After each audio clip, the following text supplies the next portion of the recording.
Magandang araw po sa lahat. Hello everyone, my name is Melvin at welcome po kayong lahat sa aking YouTube channel. Para sa mga wala pang account sa Maya at di pa marunong mag-register, ang video pong ito ay para sa inyo. Sundan nyo lang po at tapusin ang videong ito dahil tuturuan ko po kayo kung paano mag-open ng account sa Maya at ipapakita ko rin po sa inyo ang iba't ibang features at services ng Maya. Kaya kung bago lang po kayo sa aking YouTube channel, huwag kalimutang i-click yung subscribe button na nasa baba at pakihit na yung bell para updated po kayo sa aking mga tutorial videos na i-upload. Maraming salamat po.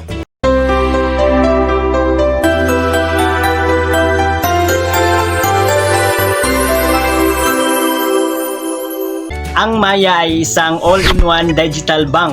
PayMaya po ito dati guys. Nung nag-upgrade sila ay naging Maya na po ito ngayon. Regulated din po ito ng Bangko Sentral ng Pilipinas. Dito sa Maya ay pwede rin po tayong makapag-save ng pera with high interest rates na makredit sa ating naipon everyday. So mafe-feel po natin guys na ang ating pera ay literal na lumago kada 24 oras. Pwede rin po tayo makahiram dito o makapag-loan para sa ating mga importanteng bagay o kagamitan dahil meron po silang Shop Now, Pay Later. At pwede po tayong makahiram up to 18,000 pesos. Or pwede rin po nating i-take out ang personal loan up to 250,000 pesos. Pwede rin po tayong mag-send ng pera, magbayad ng bills, and more. Pwede rin po tayong mag-shopping, mag-dine, mag-withdraw in over 200 destinations worldwide gamit ang ating Maya card. Basta nakalink na ito sa ating Maya wallet. At ito pa guys, pwede rin po tayong mag-invest dito. Pwede po tayong mag-buy, sell, and trade Bitcoin, Ethereum, at iba pang mga popular cryptocurrencies for as low as 1 peso. At pwede rin nating itry ang Maya Funds and invest in world famous in just 50 pesos. At may experience po natin ang iba pang features and services ng Maya guys kapag magkaroon na po tayo ng account. So ito na po guys, sa mga di pa nakakaalam kung paano gumawa ng account, ito panoorin nyo. So ayan po, dahil baguhan din po ako sa application na ito, dadaan muna tayo sa Play Store at i-search natin PayMaya or Maya. So ito po yun guys, Maya. I-click na natin kahit ano dyan sa dalawa. Maya all-in-one digital bank. So under po ito ng Maya Philippines Incorporated guys. So i-install na natin. So ayan, installed na po. I-open na natin. So i-click lang natin itong get started. So ito po ang kanilang data privacy. Kung gusto nyong basahin, basahin nyo na lang. At pagkatapos nating basahin at naintindihan, i-click lang natin itong agree and continue. Protect your account by sharing your location. So basahin muna natin ito guys. Maya only uses your info to spot and prevent transactions that originate from unverified or potentially suspicious locations. So i-click lang natin itong continue guys. Then click while using the app. At dahil gagawa pa tayo ng account, click lang natin itong start an account. So dito na po tayo magsimulang mag-fill up ng ating basic information. Una dito ay ang ating pangalan, sunod ating apelyido, and then ang ating email address. Optional lang nakalagay dito guys, pero kailangan nating lagyan dahil dito i-verify ang ating account. At kapag natapos nating fill upan, i-click natin itong continue sa baba. So ngayon mag-set na tayo ng login details. Ito po ang isusulat natin kapag mag-login na po tayo sa ating account. Sulat po natin dito ang ating active mobile number. At dito sa baba gagawa po tayo ng password. At ang password natin gagawin ay kailangang at least may small letter, may isang capital letter, may number, at special character. And at least 8 characters lahat. At pagkatapos nating ma-fill upan dito, i-click natin itong continue. Data privacy. So pwede niyo yung basahin ang terms and conditions ng Maya at ang privacy policy. At pagkatapos niyan, i-click itong continue. Data personalization. So pwede nating i-check lahat dito.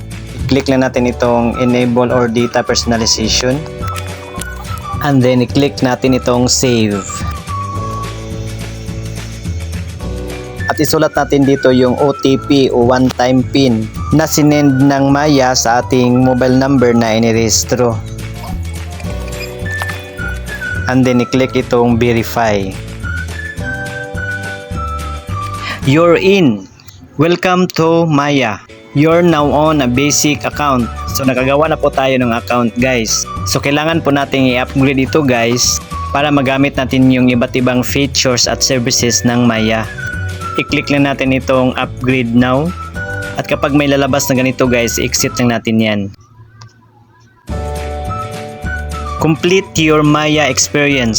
So meron pa po tayong 3 steps bago makomplete ang ating account. Kailangan po ay mag-submit pa po tayo ng valid ID. Record a video selfie. Kailangan pang i-enter ang ating mga personal information. So ngayon i-scroll down natin. And then i-click natin itong let's go. So ito na po yung mga valid ID na ina-accept ng Maya. Philippine Driver's License, UMID, Philippine National ID or PhilSys, Philippine Passport, Postal ID, PRC ID, SSS ID, Foreign Passport. At kapag wala po tayo dyan sa mga nabanggit, dito po tayo sa other IDs. At dito sa other IDs, mamimili po tayo ng isa dito para i-submit. NBI clearance, ECRI card, government office or GOCC, student ID, teen ID, voters ID, senior citizens card, police clearance, PhilHealth ID, GSIS ID, e-card or e-Phil ID, at OFW e-card or OWA. At kapag nakapili na po tayo ng i-submit natin, i-click natin itong continue. Take an ID photo. Tips for taking ID photo. So kailangan na ang ID natin na ating isasubmit ay hindi expired, kailangan po updated.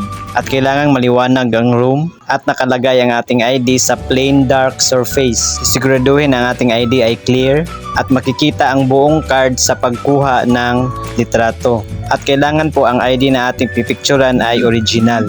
At kapag ready na ang ating valid ID, i-click na natin itong continue. Pinutin natin itong enable camera. Click while using the app. So ganito po ang posisyon ng ating valid ID guys. Kapag okay na, i-click natin itong take ID photo. At kapag hindi maganda yung pagkakuha, i-retake ulit natin. Pero kapag okay na, i-click natin itong use this photo. Next, take a video selfie. Tips for taking a video selfie. So kailangan ang ating kwarto ay maliwanag. So kailangan ang ating background ay plain. At tanggalin ang mga accessories sa ating mukha. At kailangan walang ibang mukha na makukuha. At kapag ready na tayo, i-click lang natin itong continue. At i-click natin itong enable media access. And then click allow. So mabilisan lang po tayo dito guys dahil automatic po siyang magka-capture. Itapat natin dito ang ating mukha sa may bilog. Next po, tell us about yourself. Please provide the following personal information. So ang una dito guys ay mamimili po tayo ng nature ng ating trabaho. Pindutin lang natin dito. Select nature of work. So kayo na pong bahalang mamimili kung ano po ang trabaho natin dyan. Dahil wala po dyan sa selection ang nature sa aking trabaho, ito pong others ang aking pipiliin. Tapos isulat ko dito sa baba yung specific nature sa aking work. At sunod, source of income. So kayo na pong bahalang mamimili kung ano po ang source ng inyong income. Halimbawa sa akin ay salary.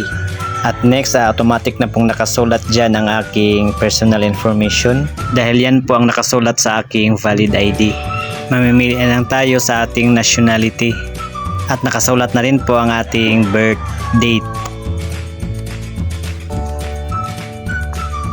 Sunod, lugar ng ating kung saan po tayo pinanganak.